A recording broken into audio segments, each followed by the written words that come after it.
Hi everyone, today I want to do the swatches for Sennelier and do like a palette review. So I have mentioned this palette in the gift guide. It comes in this beautiful box. This is the Sennelier 12 tubes palette, and the 12 colors are picked by Showell. She's the Botanical watercolor artist, and she does really beautiful illustrations, and she loves using Sennelier because she finds the watercolors smooth and vibrant and transparent. And so today I want to swatch out all of the watercolors and see how they look. So the box is very pretty.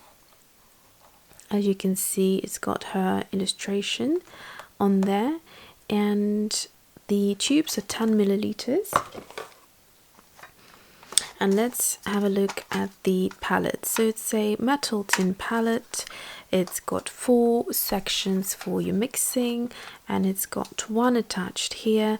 And someone told me that you can remove these palettes if you wish to do that. You can just push the pin out and then you will have a removable one, but it's up to you whether you want to do that or not.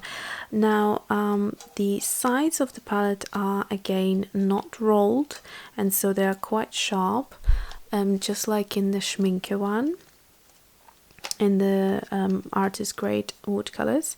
And so I've never had a palette like this. I've never had a metal tin palette for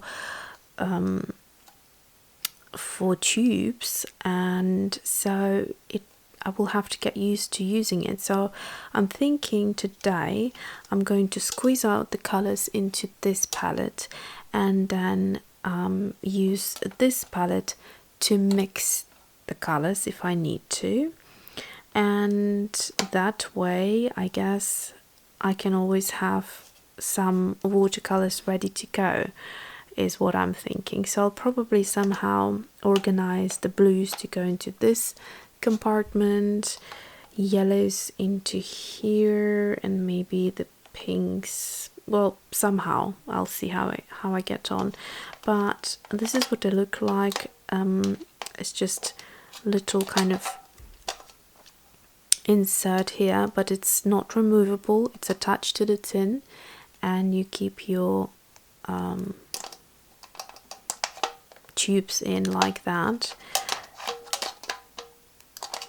and that's it. So let's go ahead and do some swatching. Okay, so I have gone ahead and I have squeezed them out into the palette. I decided to do it 3 per section because it's 12 colors, so it works out well, and I did them in the order that the tubes come so that I don't get confused.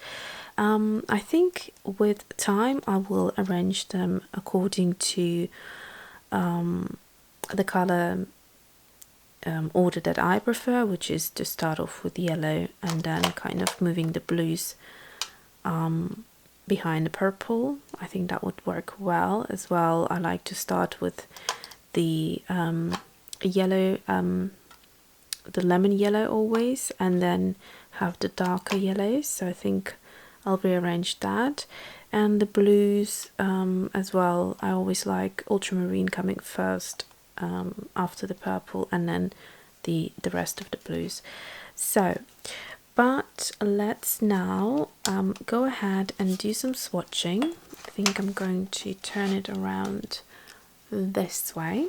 Let's see, I'm going to tell you the names as I go. So the first one is 307, and it's the cobalt blue. So let's try that.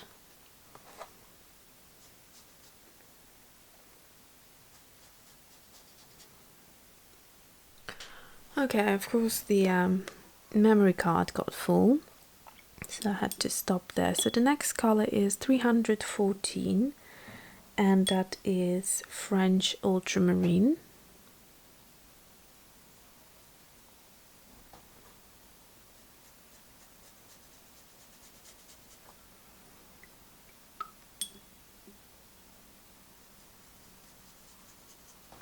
So I'm going to show you these watercolors as I'm swatching, and then later on when they're dry. And I will do a separate video on their transparency because otherwise it'll be a very long video. So this next color is 326 and it's the Phthalo Senine Blue, I believe. Not sure if I'm pronouncing it correctly.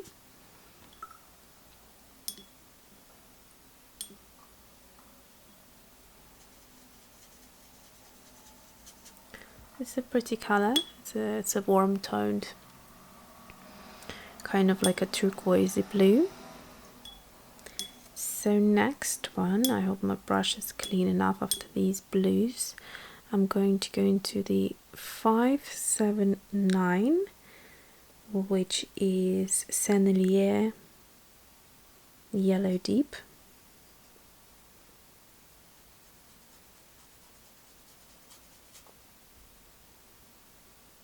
So there isn't a single green in this palette, and the reason for that is that you can mix a wide range of greens with the yellows and the blues that you have here. So you have 3 yellows and 3 blues, so you should be able to mix a very nice range of greens, but again, I will do that in a separate video because I want it to be quite sort of detailed, and I don't want to end up filming a video which is like 30 minutes long. So the next one is 501 and it's Lemon Yellow.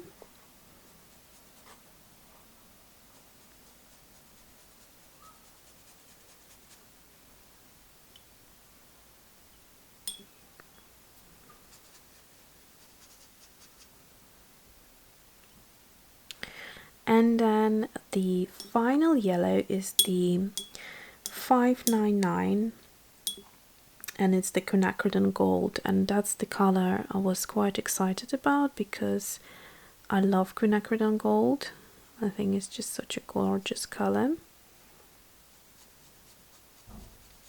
In this case it's quite dark.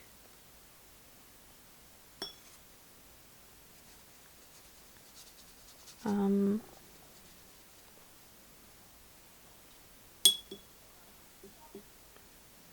trying to get as much color tone variation. Okay, so this is halfway in, so these are 6 colors. Now let's continue with 640, and that's a red orange. I'm going to make sure I mix up a nice little puddle here, and I'll probably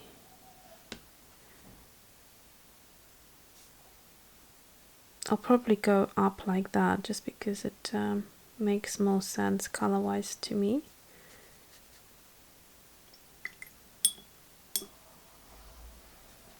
I'm quite interested in, or quite sort of intrigued to see how these colors would mix, because on their own they're not too exciting. So the next one is 636 and that is Sennelier Red. So this one is meant to be very gorgeous.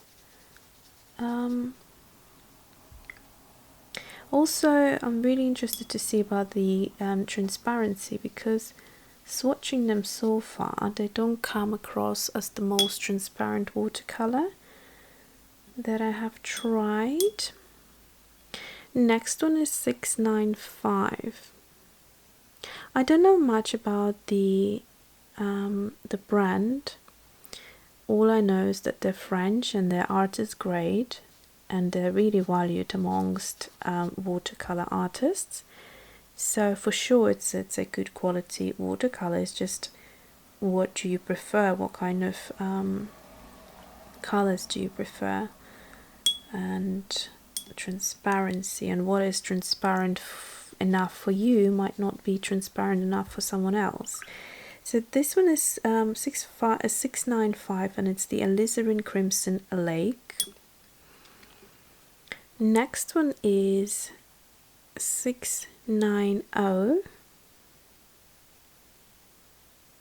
and that is Rose Medallic. I was particularly interested in the pinks because I do like them for florals. So it will be good to see how they look in an illustration. Then we have 671, and that's Helios Purple.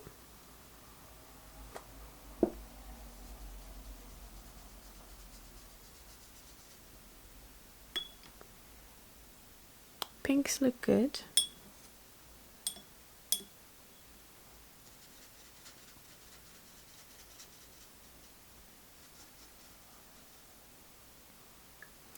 And finally 917, which is Dioxazine Purple. So it's going to be that very extreme and deep purple. So it almost looks black if you have too much of it. And I'm now going to go in and do this. Okay, so I'm just going to let them dry and come back and show you what they look like when they're dry. Okay, so I have now titled them and I have waited enough for them to dry. And what can I say? I do love the pinks. I'm not too impressed with the yellows, and in general there is it seems like some sort of granulation happening in the in most of the colors probably.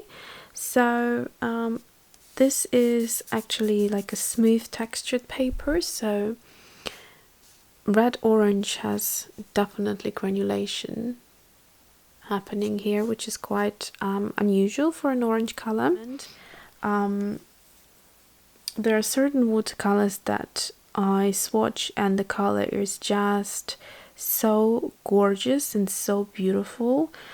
So I'm a little bit, I don't know, I don't feel like, you know, they're obviously high quality watercolors and there are many people who really enjoy painting with them, but for me, I have quite a few different brands already. And do I feel like I really needed this palette after having swatched them? Probably not.